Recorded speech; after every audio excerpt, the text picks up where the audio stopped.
Kadang ada orang berbicara salah. Kalau Tuhannya orang Islam itu Allah, kalau Tuhannya orang non-Islam itu Isa, batu misalnya. Nah, kok ada Tuhan?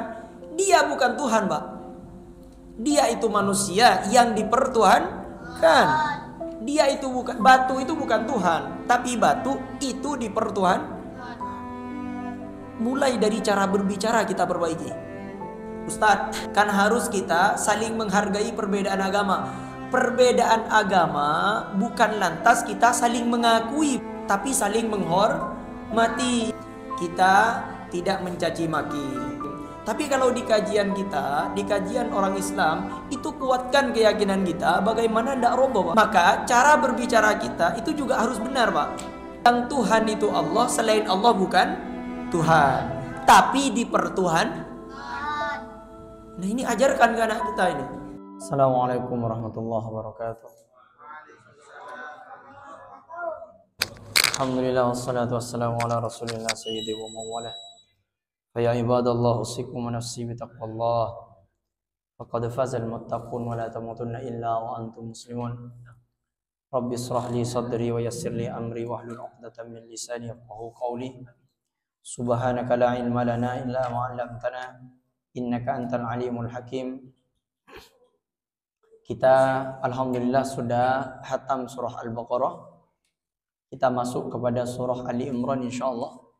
Di awal surahnya saya yang baca dulu, nanti diikuti. Perhatikan panjang pendeknya, perhatikan dengung dan tak dengungnya. A'udzu billahi minasy syaithanir rajim. A'udzu billahi Bismillahirrahmanirrahim.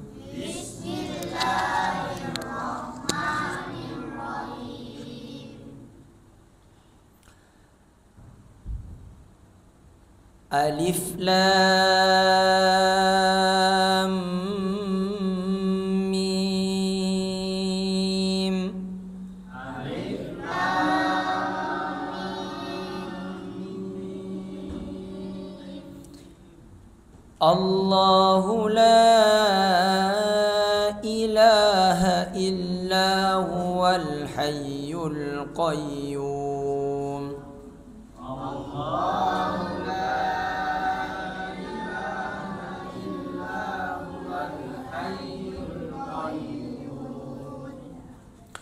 نزل عليك الكتاب بالحق مصدقا لما بين يديه.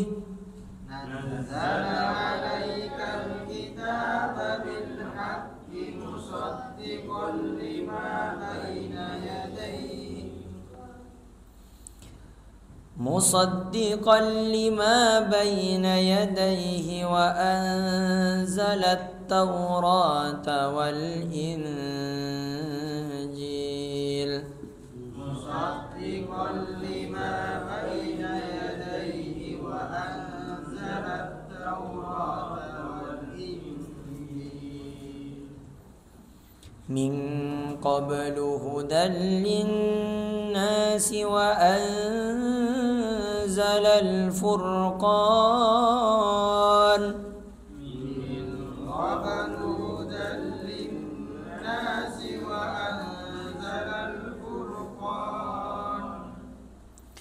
إن الذين كفروا بآيات الله لهم عذاب شديد. إن الذين كفروا بآيات الله لهم عذاب شديد. والله عزيز ذو انتقام. والله عزيز ذو انتقام. إن الله لا يخفى عليه شيء في الأرض ولا في السماء.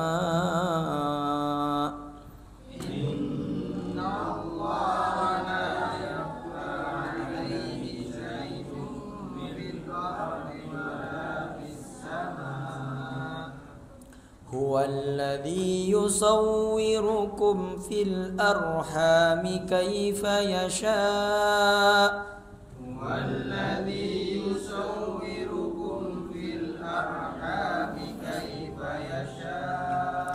لا إله إلا هو العزيز الحكيم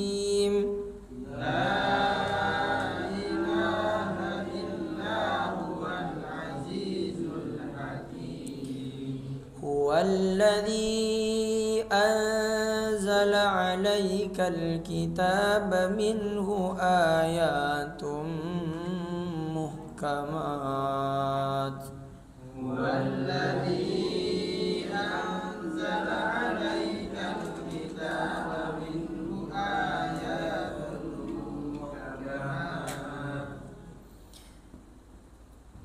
منه آيات محكمات هن أم الكتاب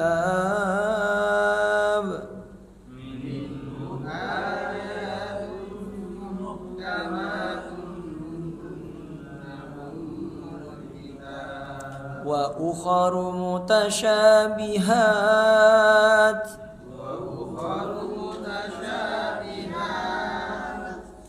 فأما الذين في قلوبهم زيغ فيتبعون ما تشابه منه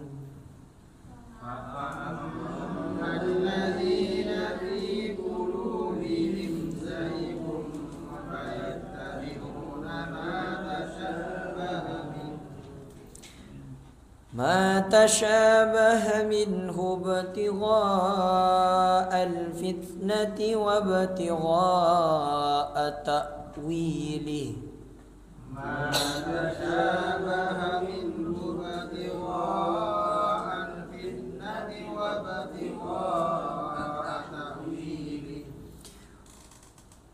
وما يعلم تأويله إلا الله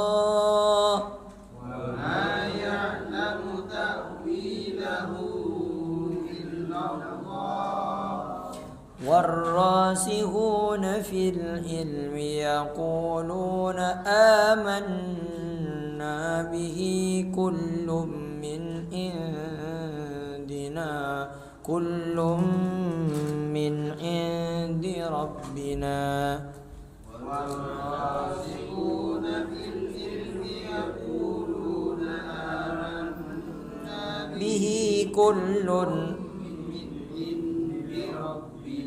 وما يذكر إلا أولو الألباب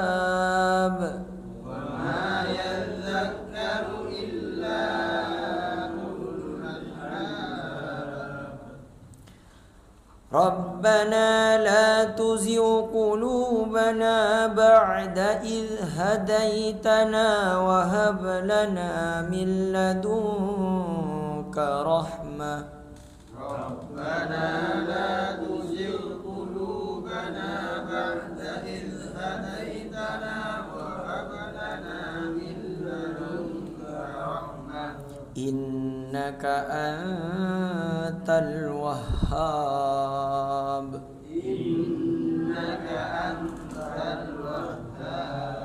ربنا إنك جامع الناس ليوم لا ريب فيه ربنا إنك جامع الناس ليوم لا ريب فيه إن الله لا يخلف الميعاد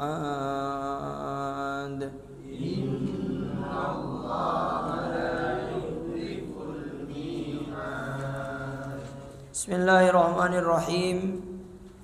Alif Lam Mim. Allah lah yang lebih tahu akan maksud dari Alif Lam Mim. Allahu la ilaha illa huwal hayyul qayyum. Allah la ilaha, tidak ada Tuhan melainkan Dia. Al-Hayyul Qayyum, yang maha hidup lagi maha berdiri. Ini sebagai keyakinan orang beriman. Kita harus yakin dan kita tidak boleh tercampur, Pak, bahwasanya yang Tuhan itu hanya satu ya. Ketika dikatakan la ilaha, tidak ada Tuhan, berarti selain Allah yang dituhankan itu bukan Tuhan. Makanya ketika ada ungkapan ya sudah, kita akan menuju surga yang sama, tapi dengan cara Tuhan yang berbeda. Ini bagi orang beriman enggak, Pak? Jadi bagi orang beriman, yang Tuhan itu hanya Allah Azza wa Jalla. Isa itu bukan Tuhan, tapi anaknya Maryam. Beliau Nabi Allah, utusan Allah. Batu bukan Tuhan, tapi makhluk Allah. Yang kita kemarin sudah kita bahas bahwasanya di umatnya Nabi Nuh alaihissalam ada Suwa'a, ada Yaghuth, ada 5 berhala yang disembah waktu itu. Itu Tuhan apa batu? Batu. Cuman dipertuhankan. Di logika kita itu akan menolak. Nah, Allah itu Tuhan, ya sudah, Allah Tuhan. Buktinya Allah Tuhan apa? Ada yang tahu? Buktinya Allah Tuhan? Hah? Buktinya Allah Tuhan, Allah tak diciptakan. Karena kalau diciptakan tidak pantas jadi Tuhan. Isa diciptakan atau menciptakan? Diciptakan. Batu diciptakan apa menciptakan? Diciptakan. Makanya kata Allah yang kemarin sudah kita bahas, sembahlah Tuhan ya ayyuhan nas, wahai manusia, sembahlah Tuhan alladzi khalaqakum, adzat yang menciptakan kalian. Ya sudah. Kalau kita punya akal yang rasional, oh masa saya mau menyembah Isa, padahal Isa itu tidak menciptakan tapi diciptakan. Tapi status beliau itu nabi utusan Allah. Kita mencintai beliau. Yang kita bahas tadi malam, amanar rasul bima unzila ilaihi min rabbih wal mu'minun kullun amana billahi wa malaikatihi wa rusulihi. Jadi kita tidak membeda-bedakan, nabi utusan Allah semuanya sama. Cuman kita tauhid bahwasanya Allah itu adalah Tuhan, selain Allah bukan Tuhan. Jadi cara berpikir, cara ngomong kita jangan salah, Pak. Ini perhatikan. Ustadz, kan harus kita saling menghargai perbedaan agama. Perbedaan agama bukan lantas kita saling mengakui, Pak, tapi saling menghormati. Di antara saling menghormati, kita tidak mencaci maki kalau dengan saudara-saudara kita yang di sebelah non muslim. Tapi kalau di kajian kita, di kajian orang Islam, itu kuatkan keyakinan kita bagaimana tidak roboh, Pak. Maka cara berbicara kita itu juga harus benar, Pak. Perhatikan. Yang Tuhan itu Allah, selain Allah bukan Tuhan, tapi dipertuhan. Nah, ini ajarkan ke anak kita ini. Yang Tuhan itu Allah, selain Allah bukan Tuhan. Ya sudah, nak. Kadang ada orang berbicara salah. Ya, kalau Tuhannya orang Islam itu Allah, kalau Tuhannya orang non-Islam itu Isa, batu misalnya. Nah, kok ada Tuhan? Dia bukan Tuhan, Pak. Dia itu manusia yang dipertuhankan. Dia itu bukan, batu itu bukan Tuhan, tapi batu itu dipertuhan. Mulai dari cara berbicara kita perbaiki. Connect, Pak. Paham maksud saya? Jadi selain Allah bukan Tuhan, tapi dipertuhan. Paham? Oke, baik. Contoh misalnya, saya perbaiki, saya pahamkan bahasanya. Nah, katanya, ini songkok, Pak. Ini bukan songkok. Selain ini misalnya, selain ini yang di depan saya ini, selain ini bukan songkok semuanya, tapi kunika songkok seperti ini. Berubah ndak ini jadi songkok? Ndak, tapi eka songkok. Yang sebenar songkok ini. Connect, Pak. Jadi kita ini jangan sampai salah kita. Ya sudahlah, kita ini menuju surga yang sama, cuman Tuhan yang berbeda. Ini fatal, Pak. Yang bukan Allah itu bukan Tuhan. Yang Tuhan hanya Allah. Nah, tapi kita tidak boleh menyalahi saudara kita yang non muslim. Jangan mencaci maki. Saya mengkaji seperti ini soalnya kita ada di sini, Pak. Nah, jadi tidak bermaksud saya untuk merendahkan agama-agama saudara kita sesama manusia, tidak. Tapi ini hujah bagi orang beriman kepada Allah. Harus yakin bahwasanya Isa bukan Tuhan, patung bukan Tuhan, tapi itu makhluk Allah. Baik. Al-Hayyul Qayyum, yang hidup dan berdiri sendiri. Selain Allah itu tak berdiri sendiri. Nazzala 'alaikal kitaba bil haqq, diturunkannya kepadamu hai Muhammad al-kitab, yaitu Alkitab, yaitu Al-Qur'an. Berisikan apa Al-Qur'an ini? Bil haqqi, kebenaran. Dalam semua beritanya, musaddiqan lima baina yadayhi, membenarkan kitab-kitab yang berada di depannya. Maksudnya kitab-kitab yang turun sebelumnya. Wa anzalat Taurata wal Injil, dan diturunkannya pula Taurat dan Injil. Min qablu hudan linnas, sebelumnya, artinya sebelum diturunkan Al-Quran itu telah ada kitab Taurat dan Injil. Hudan linnas, menjadi petunjuk, hal dengan makna menunjukkan dari kesesatan. Jadi tujuan Al-Quran diturunkan itu bukan hanya dibaca lantas selesai, Pak, tidak. Tapi menjadi pedoman dalam kehidupan. Bagaimana orang mau hidup dengan petunjuknya padahal mereka tidak tahu cara maknanya. Sudah tidak tahu, tidak pernah ikut pengajian. Jadi aneh, ada orang Islam tapi tidak tahu cara baca kitab Islamnya. Ini kan aneh, Pak. Linnasi, bagi manusia, bagi orang-orang yang mengikuti kedua kitab itu, yaitu kitab Taurat dan Injil. Menurunkan dipakai kata anzala, sedangkan pada Al-Quran dengan nazzala yang berarti secara berangsur-angsur. Berbeda dengan Taurat dan Injil diturunkan sekaligus. Wa anzalal furqan. Jadi kalau Taurat dan Injil itu langsung turun sekaligus. Tapi berbeda dengan Al-Quran, itu penurunannya itu berangsur-angsur. Kemudian wa anzalal furqan, dan diturunkannya pula Al-Furqan. Artinya kitab yang memisahkan antara yang hak dan yang batil, yang disebutnya sebagai secara keseluruhan. Innal ladzina kafaru bi ayatillah, sesungguhnya orang-orang yang kafir terhadap ayat-ayat Allah, misalnya pada Al-Qur'an dan lainnya, lahum adzabun syadidun, bagi mereka disediakan siksa yang berat. Wallahu azizun, dan Allah Maha Tangguh, menguasai segala urusan sehingga tak suatu pun yang dapat menghalanginya untuk menunaikan janji baik dan janji buruknya. Dzuntiqam, dan mempunyai balasan siksa, artinya hukuman berat terhadap orang yang durhaka yang tak dapat dilakukan oleh siapapun.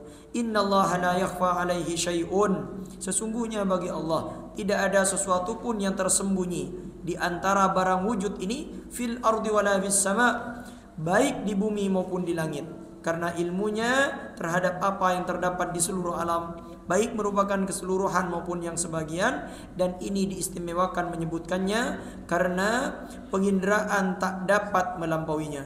Huwallazi yusawwirukum fil arhami kaifa yasha, dialah yang membentuk kamu dalam rahim sebagaimana dikehendakinya. Apakah akan jadi laki-laki atau perempuan, berkulit putih atau berkulit hitam. Jadi Allah ini berkuasa, Allah lah yang menjadikan bentuk kita seperti ini. Makanya Pak, mohon maaf, jangan pernah kita mencaci, mencela bentuk tubuh seseorang. Ini hati-hati, jangan mencaci maki. Kenapa kok kita dilarang? Karena huwallazi yusawwirukum fil arham, dialah zat Allah Subhanahu wa taala yang membentuk tubuh manusia, yang menjadikan laki-laki perempuan, yang mengatur apakah hitam atau putih, Allah Subhanahu wa taala. Jadi jangan pernah mencaci maki fisik seseorang. Makanya yang paling mulia di sisi Allah bukan bentuknya. Kita tak dituntut untuk jadi orang tampan, kita tak dituntut untuk jadi orang putih, Pak. Tapi kita dituntut oleh Allah untuk menjadi orang yang bertakwa. Tapi sekarang rata-rata orang itu lebih fokus memperbaiki fisik daripada hati. Ayo datang ke pengajian gratis, Pak. Gratis. Coba, ayo datang ke tempat kecantikan, klinik kecantikan. Oh, datang. Apalagi gratis. Promo, oh banyak, Tri.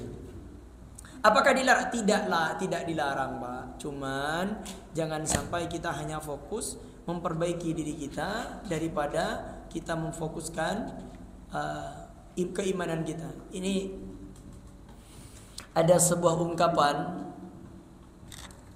dari tokoh sufi ya.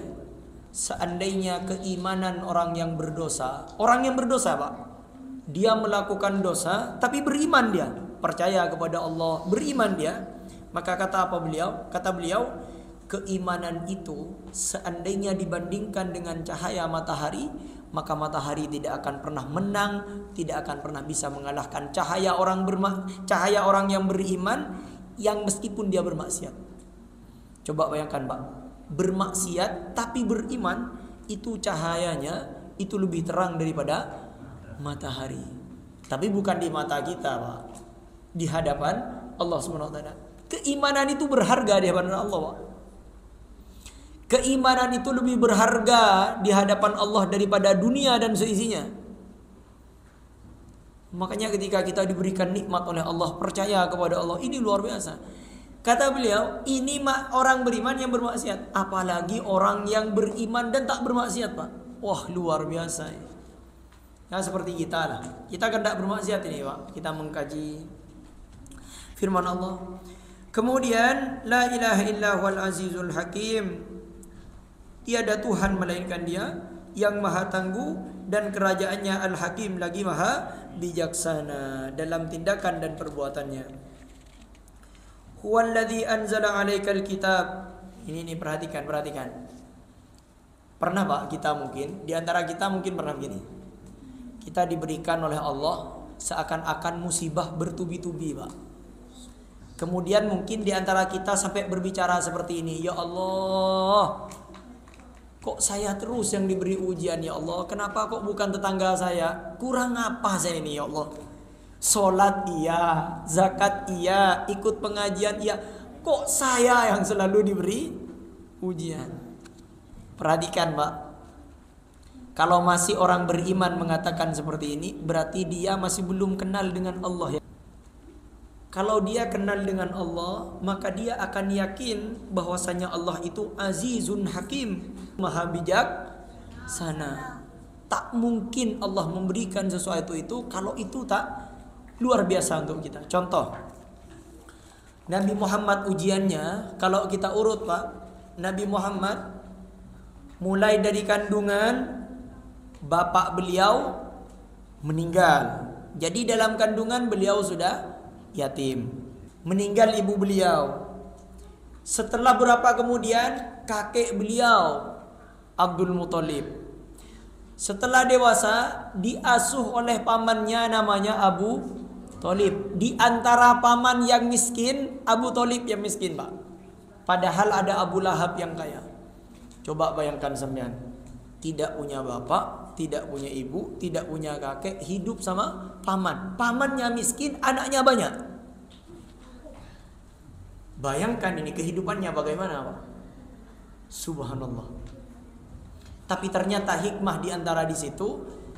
Kenapa? Karena Allah mempersiapkan agar beliau nanti ketika beliau menjadi nabi, tak ada yang bisa membantah kehidupan beliau. Ketika beliau, Pak, perhatikan, Rasulullah ini dulu ketika ingin menyampaikan bahwasanya beliau nabi, beliau naik di sebuah bukit waktu itu.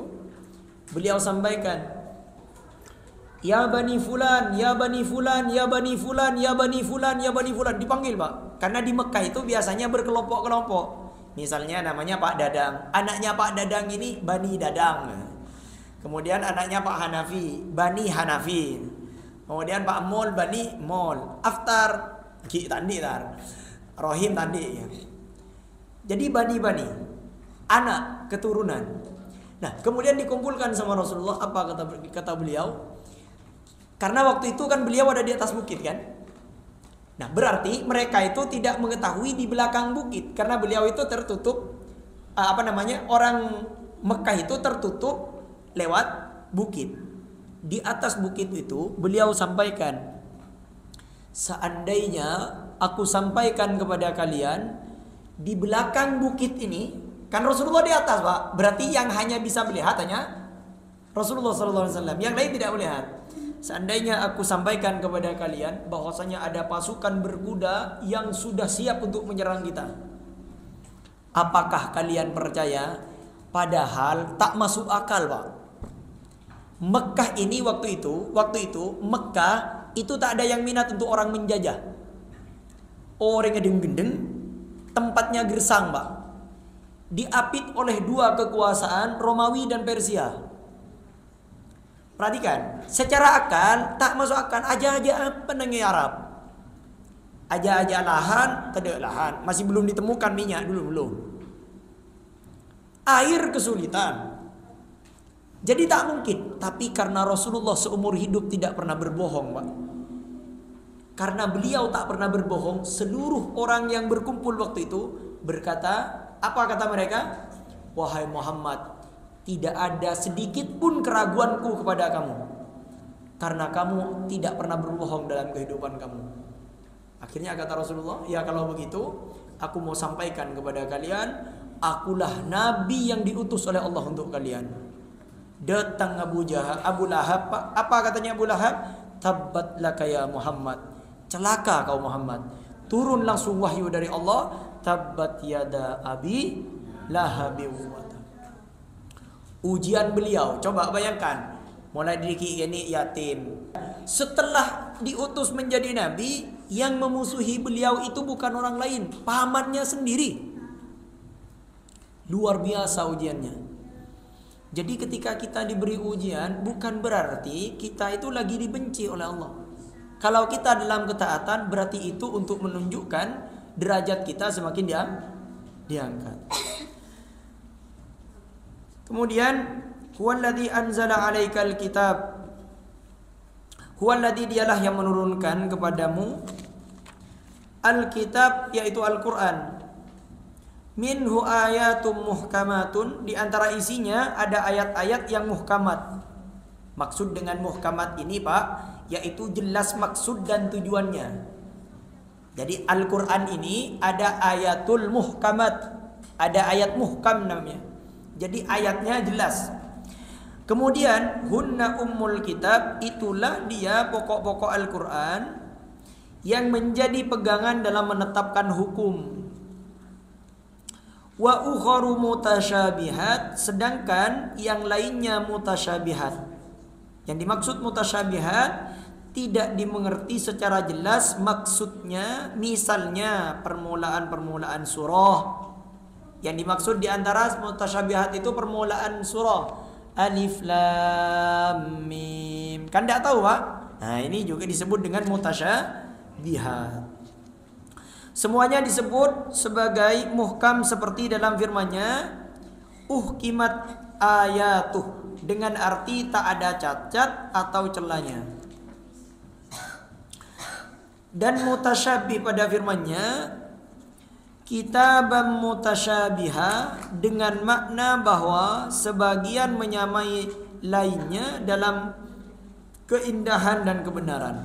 Fa ammal ladzina fi qulubihim zaygun, adapun orang-orang yang dalam hatinya ada kecenderungan pada kesesatan, yaitu menyeleweng dari kebenaran, fayattabi'una ma tasyabaha minhu, maka mereka mengikuti ayat-ayat mutasyabih, ibtigha al-fitnah, untuk membangkitkan fitnah di kalangan orang-orang bodoh dengan menjerumuskan mereka ke dalam hal-hal yang subhat dan kabur pengertiannya. Wa batigha ta'wilihi, dan demi untuk mencari untuk mencari-cari takwilnya atau tafsirnya. Wa ma ya'lamu ta'wilahu, padahal tidak ada yang tahu takwil tafsirnya illallah, kecuali Allah. Warrasihuna, dan orang-orang yang mendalam, luas lagi kuku fil ilmi, ilmunya, yaquluna amanna bihi, berkata mereka kami beriman kepada ayat-ayat mutasyabihat. Jadi ada orang yang tak beriman kepada Allah itu malah mempermasalahkan ayat mutasyabihat karena belum jelas. Nah, tapi orang yang beriman, mereka akan berkata yaquluna amanna bihi, kami beriman bahwa ia dari Allah, sedangkan kami tidak tahu akan maksudnya. Kullun, semuanya itu, baik yang muhkam ataupun mutasyabihat, min indi rabbina, dari sisi Tuhan kami. Wa ma yadzakkaru, dan tidak ada yang mengambil pelajaran, illa ulul albab, kecuali orang-orang yang berakal, yang mau berfikir. Mereka juga mengucapkan hal berikut bila melihat orang-orang yang mengikuti mereka. Apa yang akan diucapkan? Rabbana la tuzigh qulubana ba'da idh hadaitana wa hab lana min ladunka rahmah innaka antal wahhab. Apa yang akan dikatakan oleh orang beriman? Tuhan kami, Rabbana la tuzigh qulubana, wahai Tuhan kami, janganlah engkau gelincirkan hati kami, janganlah diselewengkan dari kebenaran, maksudnya dengan mencari-cari tafsirnya yang tidak layak bagi kami sebagaimana dialami oleh mereka. Ba'da idh hadaitana, setelah engkau memberikan petunjuk kepada kami, maksudnya bimbingan ke perkara yang benar. Wa hab lana min ladunka rahmatan, dan berilah kami dari sisimu rahmat, yaitu keteguhan hati, Pak. Yang dimaksud dengan rahmat di sini adalah keteguhan hati. Jadi keteguhan hati kita tidak tergoyahkan dengan keyakinan dan keimanan kita bahwasanya ayat yang mutasyabihat itu dari Allah, ayat yang muhkam juga dari Allah Subhanahu wa taala.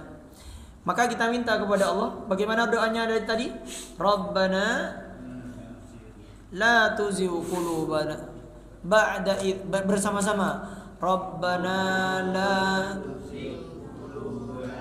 ba'da idh hadaitana wa hab lana min ladunka rahmah innaka antal wahhab, karena engkaulah yang maha pemberi karunia. Perhatikan, Wahhab itu adalah sifat Allah yang maha segalanya dalam memberi, tak punya batas dalam pemberian. Biasanya doa-doa hab ini, Pak, ini dipakai oleh para nabi dan rasul, sebagaimana doa Nabi Sulaiman ketika Nabi Sulaiman jatuh miskin. Nabi Sulaiman berdoa kepada Allah, Allahumma ufirli wahabli, pakai hab. Rabbana hablana min azwajina. Hablana yaitu sifat Allah, Wahhab itu sifat Allah yang tak punya batas dalam pemberian. Artinya pasti diberi oleh Allah, Pak. Dan tidak ada yang tidak mungkin kalau Allah berkehendak. Innaka antal wahhab. Jadi ini perbanyak doa ini, boleh. Jadi kita kalau mau berdoa sudah banyak, Pak. Tadi malam kita berdoa, Rabbana la tu'akhidna in nasina aw akhtana. Rabbana wa la tahmil alaina isran kama hamaltahu ala alladhina min qablina. Rabbana wa la tuhammilna ma la taqata lana bih wa'fu anna waghfir lana warhamna anta maulana fansurna 'alal qaumil kafirin. Selesai. Doa selanjutnya, Rabbana la tuzigh qulubana ba'da idh hadaitana wa hab lana min ladunka rahmah innaka antal wahhab. Oleh dua doa, buat. Hafal Pak ini Pak? Hafal. Neng etas sepeda, neng mobil ajalan. Korjok neng WC Pak. Neng jalan. Ku gengku macam. Rabbana la tu'akhidna in nasina aw akhtana. Orang bisa itu karena terbiasa. Jadi kalau kita sudah terbiasa membaca Al-Quran, maka nanti kita mau mati juga akan membaca Al-Quran insyaAllah. Tapi ada orang Pak, siang dan malam yang dibicarakan dunia. Mau tidur yang dibicarakan dunia. Bangun tidur yang mau dibicarakan dunia. Masya Allah. Di masjid yang dibicarakan dunia. Tak pernah pikirnya. Ketika mau meninggal, akong poli na marna wa tanah sedisa bekibaan tanah saya timur romaro coba kala arapah benin ko aro dinoreng karena ya. Lebih kena tunya mulai. Malah terbiasa kita baca zikir, kita berdoa, Rabbana la tu'akhidna in nasina aw akhtana dan ila akhirih. Kemudian Rabbana innaka jami'un nasi liyaumin la raiba fi. Rabbana Tuhan kami, innaka jami'un nas. Sesungguhnya engkau akan mengumpulkan manusia, menghimpun mereka liyaumin untuk suatu hari, maksudnya pada hari la raib yang tak ada keraguan atau kebimbangan fihi padanya, yakni hari kiamat, maka engkau akan balas perbuatan mereka sebagaimana telah engkau janjikan. Innaka la tukhliful mi'ad. Sesungguhnya Allah tidak menyalahi janji. Yakni janjinya tentang saat bangkit. Di sini terdapat peralihan pembicaraan dan kemungkinan ia merupakan firman Allah Ta'ala. Adapun maksud dari doa seperti itu ialah untuk menyatakan bahwa pusat perhatian mereka ialah soal akhirat. Oleh sebab itulah mereka memohon agar tetap berada dalam hidayah atau petunjuk Allah hingga memperoleh pahalanya. Diriwayatkan oleh Syaikhun melalui Aisyah radhiyallahu an, kata Rasulullah sallallahu alaihi wasallam, kata beliau apa? Membaca ayat, dialah yang telah menurunkan kepadamu kitab, di antara isinya ialah ayat-ayat muhkamat dan seterusnya. Lalu sabdanya, apabila kamu lihat orang-orang yang mengikuti ayat-ayat mutasyabihat, mereka itulah yang disebutkan oleh Allah, maka waspadalah terhadap mereka.